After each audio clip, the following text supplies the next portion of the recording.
Farafina itama korone jugu kana balanga wilila. Farafina itama korone faren jugu kana balanga wilila.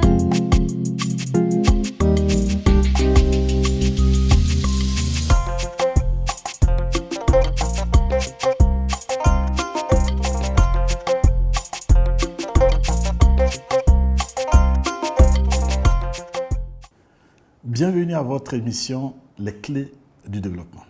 Les clés du développement consacrent une série d'épisodes à la question de l'économie de la culture.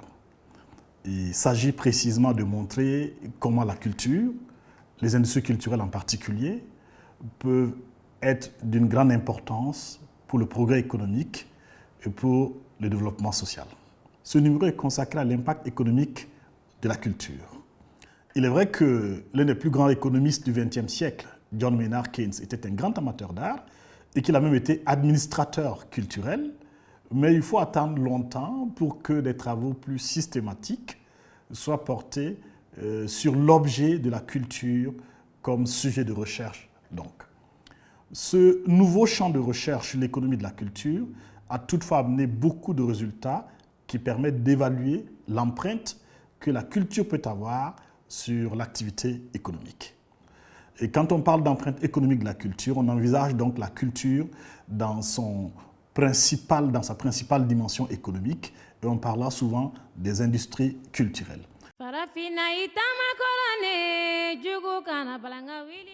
Quand on parle des industries culturelles, donc, on met en avant la dimension économique des arts et de la culture, et qui sont donc organisés dans des secteurs comme la musique, le cinéma et la télévision, en gros l'audiovisuel, le design et l'artisanat, mais aussi la littérature et les médias, les arts visuels, le théâtre, la danse, le conte, les musées, le patrimoine et sans doute bien d'autres activités.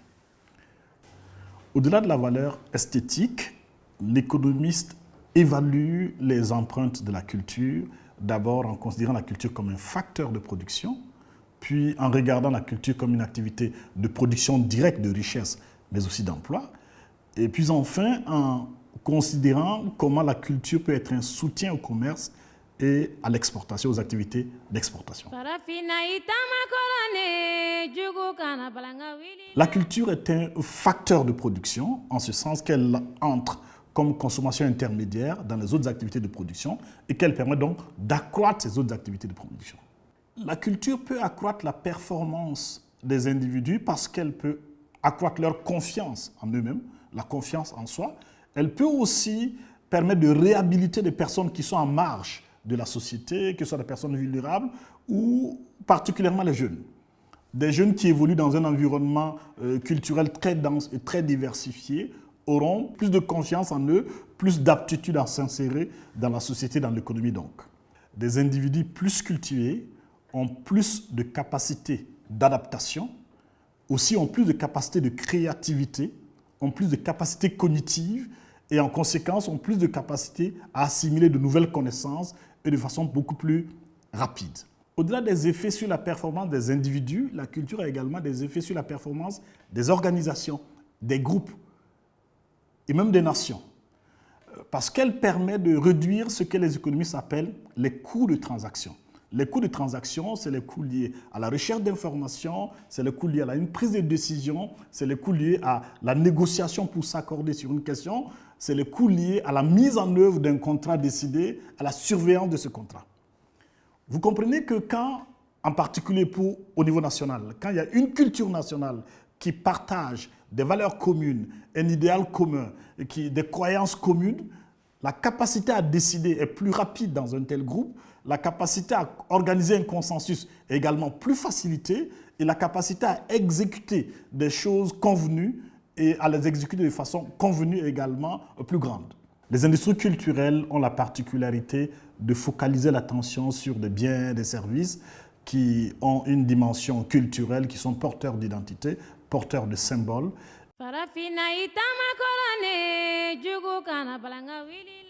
Les arts et la culture peuvent également permettre de créer des produits nouveaux, de différencier un produit des autres, de se démarquer, comme pour ainsi dire, de sorte que leur valeur ajoutée dans l'économie sera importante parce que nous sommes dans une économie de créativité.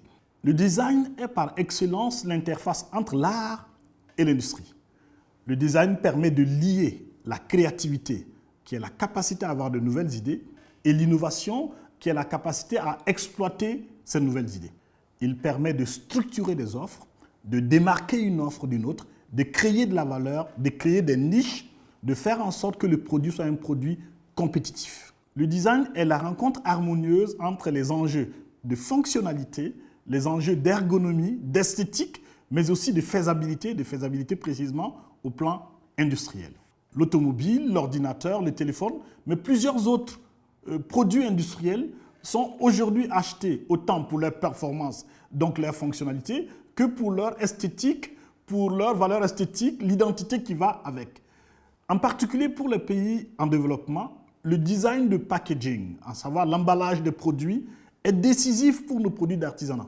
Parce que dans bien des cas, nos produits ne sont pas achetés, pas simplement parce que ils ne sont pas efficaces, ils ne sont pas de bonne qualité, mais aussi parce que présentés comme tels, par un packaging attrayant, ils peuvent être davantage achetés que s'ils le sont moins. En d'autres termes, s'ils sont restés des produits bruts comme cela, sans que leur aspect extérieur n'ait une dimension esthétique attrayante pour le consommateur. Mais évidemment, le bien culturel, les arts et la culture sont eux-mêmes des biens et services qui sont achetés par les consommateurs.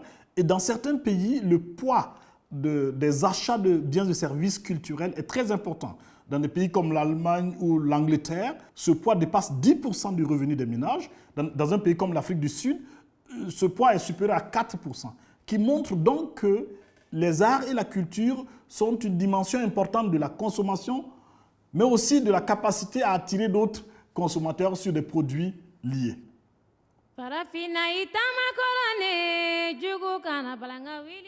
La culture peut être directement créatrice de valeur et d'emploi. Bien évidemment, au plan économique, il est extrêmement difficile pour des problèmes de données, mais aussi pour des problèmes de méthode, d'établir la contribution spécifique des arts et de la culture dans la génération de la valeur, mais aussi dans les emplois. Mais il y a des travaux qui tentent de le faire et qui donnent des résultats très intéressants.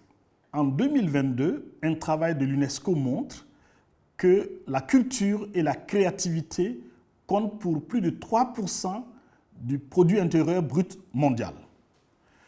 Si on veut avoir une idée de cela, ça veut dire que la culture et les arts au niveau mondial représentent plus que le produit intérieur brut de tout le continent africain réuni en 2022. Ce qui montre que c'est donc un secteur très important en termes de création de valeur. 6,2% des emplois créés dans le monde le sont dans le secteur de la culture et de la créativité. Il existe des études qui évaluent l'impact de la culture dans l'économie burkinabé, même si elles ne sont pas récentes. La plus récente montre que l'empreinte économique de la culture est de l'ordre de 4% du PIB en 2013 dans notre pays et que la culture emploie 2,8% de la population active du Burkina Faso. Ce qui correspond à plus de 170 000 emplois en 2013. Pour comparaison, en 2013, l'ensemble des fonctionnaires du Burkina n'atteignait pas 170 000 personnes. Ce qui montre donc l'importance du gisement d'emplois qu'il y a dans le secteur de la culture dans notre pays. L'UNESCO a réalisé une étude sur la filière du cinéma et de l'audiovisuel au niveau africain en 2021 et montre que ce secteur génère 5 milliards de dollars de revenus annuels et emploie près de 5 millions de personnes. Mais surtout, l'étude insiste sur le fait que le potentiel est encore plus grand, en ce sens que le secteur du cinéma et de l'audiovisuel sur le continent pourrait générer 20 milliards de dollars de revenus annuels en employant 20 millions de personnes annuellement. Et les emplois générés sur le secteur du cinéma et de l'audiovisuel, mais aussi dans plusieurs autres secteurs culturels, ont la particularité d'être des emplois typiquement locaux, des emplois difficilement délocalisables, si bien que c'est donc un secteur important pour permettre le développement local, le développement au plus près des communautés.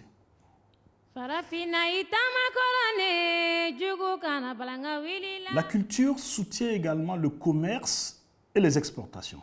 Une étude a montré que le volume des exportations de biens culturels dans le monde atteint plus de 389 milliards de dollars en 2019, c'est une étude de l'UNESCO, et que cette situation cache une grande disparité parce que c'est essentiellement des nations développées qui dominent ce secteur. En particulier, les exportations de services culturels sont dominées à plus de 95% par des nations développées. En tout état de cause, le commerce des biens et services culturels est dominé par de grandes nations comme la Chine, les États-Unis et la France, qui sont les 3 nations qui viennent en tête dans la domination des exportations de biens et services culturels dans le monde. Au Burkina Faso, là encore, les évaluations sur l'impact de la culture sur le commerce ne sont pas récentes. Les biens et services culturels que nous vendons ressortent à 13 milliards de francs CFA en 2011. Ce que nous achetons comme biens et services culturels de l'extérieur, nos importations ressortent à 143 milliards, ce qui montre donc un déficit criard et une sorte d'échange inégal au plan économique et culturel qu'il faut résorber. Il y a donc beaucoup d'efforts à faire pour rééquilibrer la balance en ce qui concerne nos échanges de biens et services culturels avec l'extérieur. Ce grand potentiel économique des industries culturelles, des arts et de la culture requiert des investissements ambitieux, structurants, qui fassent en sorte qu'on en ait les effets escomptés au plan économique et au plan du progrès social.